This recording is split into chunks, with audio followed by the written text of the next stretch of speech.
नमस्कार दोस्तों, अगर आप बी फार्मा कर रहे हैं और सोच रहे हैं कि अब आगे क्या, तो आप बिल्कुल सही जगह पर हैं। अगर आप पारंपरिक फार्मेसी से कुछ अलग, कुछ नया करना चाहते हैं और टेक्नोलॉजी की दुनिया में कदम रखना चाहते हैं, तो ये चर्चा आपके लिए ही है। आज हम फार्माटेक के रोमांचक भविष्य की तरफ आपका पूरा रोड मैप तैयार करेंगे।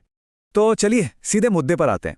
देखिए, फार्मेसी की दुनिया बहुत तेजी से बदल रही है और ये कोई छोटा मोटा बदलाव नहीं है।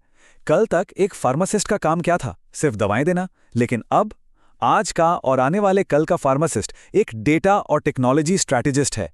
मतलब आपके पूरे प्रोफेशन की परिभाषा ही बदल रही है। तो इस बड़े बदलाव को समझने के लिए आज हम 5 जरूरी कदमों पर बात करेंगे।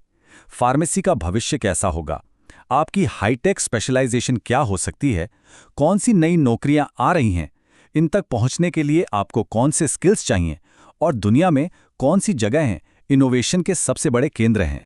तो चलिए शुरू करते हैं पहले हिस्से से, फार्मेसी का भविष्य। सबसे पहले यह समझना जरूरी है कि आखिर ये बदलाव हो ही क्यों रहा है। देखिए, आज की मॉडर्न फार्मेसी सिर्फ दवाइयों के बारे में नहीं है। ये असल में लाइफ साइंसेस को हाई-टेक ऑटोमेशन और डेटा स्ट्रैटेजीज के साथ मिलाने का नाम है।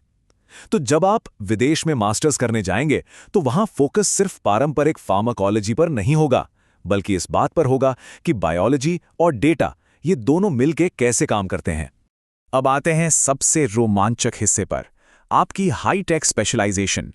यहां हम उन रास्तों पर नजर डालेंगे जो साइंस और टेक्नोलॉजी के संगम पर खड़े हैं। पहला ऑप्शन है अप्लाइड डिजिटल हेल्थ।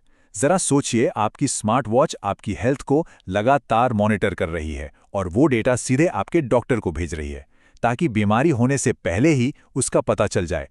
ये फील्ड इसी तरह के एआई पावर्ड डायग्नोस्टिक्स और वर्चुअल केयर पर फोकस करती है, और इसके लिए यूनिवर्सिटी ऑफ ऑक्सफोर्ड और ला ट्रोब यूनिवर्सिटी जैसे बड़े नाम सबसे आगे हैं। दूसरा रास्ता है एआई और ड्रग डिस्कवरी। यहाँ मशीन लर्निंग का इस्तेमाल करके ये पहले से ही पता लगा लिया जाता है कि नए केमिकल कंपाउंड्स कैसे काम करेंगे। इसका फायदा, जिस दवा को बनाने में सालों लग जाते थे, अब वो वक्त काफी कम हो गया है। ये सचमुच में एक गेम चेंजर है। और सुनिए, एक्सपर्ट्स इस फील्ड को बी फार्मा ग्रेजुएट्स के लिए सोने की खान कह रहे हैं। तो आप अंदाजा लगा सकते हैं कि इसमें कितने जबरदस्त अवसर छिपे हुए हैं। इनके अलावा 2 और बहुत ही खास स्पेशलाइजेशंस हैं। एक है रोबोटिक्स और ऑटोमेशन। जरा सोचिए, ऐसी ऑटोमेटिक फार्मेसीज जो बिना किसी गलती के दवाएं देती हैं। और दूसरी है फार्माकोजेनोमिक्स। ये प्रिसिजन मेडिसिन है, जहां दवाएं आपके डीएनए के हिसाब से तैयार की जाती हैं। तो ठीक है, ये डिग्रियां तो हो गईं, लेकिन ये आपको ले कहां जाएंगी? तो चलिए देखते हैं तीसरा सेक्शन, नई फार्माटेक भूमिकाएं और आपका भविष्य कैसा दिखेगा। इस टेबल को देखिए, ये कुछ भविष्य के करियर हैं। आप एक डिजिटल थेरेप्यूटिक्स डेवलपर बन सकते हैं, मतलब ऐसी एप्स डिजाइन करना जो बीमारियों का इलाज करती हैं। या आप एक एआई ड्रग डिजाइन साइंटिस्ट बनकर लैब में जाने से पहले ही कंप्यूटर पर क्लिनिकल ट्रायल कर सकते हैं। या फिर जेनेटिक डेटा का विश्लेषण करके किसी के लिए परफेक्ट डोज बना सकते हैं। ये सिर्फ नौकरियां नहीं है, ये हेल्थ केयर का भविष्य है। तो सवाल ये है कि इन भूमिकाओं तक पहुंचा कैसे जाए। हमारा चौथा सेक्शन इसी पर है, अपना टेक ब्रिज कैसे बनाएं। देखिए, सफल होने के लिए इन 3 कदमों पर ध्यान देना होगा। पहला, अपने फाइनल ईयर में ही टेक्नोलॉजी से जुड़े छोटे मोटे स्किल सीखना शुरू कर दें। दूसरा, पाइथन या डेटा एनालिटिक्स जैसी एक टेक्निकल भाषा जरूर सीखें।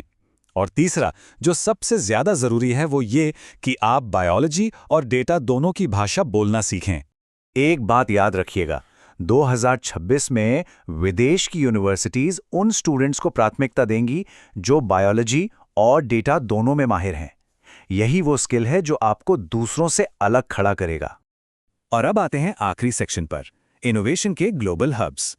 चलिए देखते हैं कि इन डिग्रियों के लिए दुनिया में सबसे अच्छी जगह कौन सी हैं। ये टेबल एक बहुत अच्छी गाइड है। क्या आपकी दिलचस्पी रोबोटिक्स में है, तो जर्मनी आपके लिए है।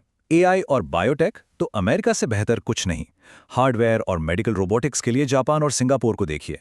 और अगर आप डिजिटल हेल्थ स्टार्टअप में जाना चाहते हैं, तो स्वीडन एक उभरता हुआ केंद्र है। हर देश की अपनी एक अलग ताकत है। तो इस पूरी चर्चा का सबसे जरूरी निष्कर्ष क्या है?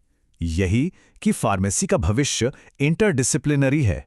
ये अब सिर्फ एक विषय नहीं है, बल्कि बायोलॉजी, डेटा, इंजीनियरिंग और मेडिसिन का एक संगम है। और मैं आपको इस एक सवाल के साथ छोड़ना चाहता हूं, क्या 2035 में एक फार्मासिस्ट क्या डिज़ाइन करेगा, एक नया मॉलिक्यूल या एक नया एल्गोरिथम? इसका जवाब ही इस प्रोफेशन का भविष्य तय करेगा। इस पर सोचिएगा ज़रूर।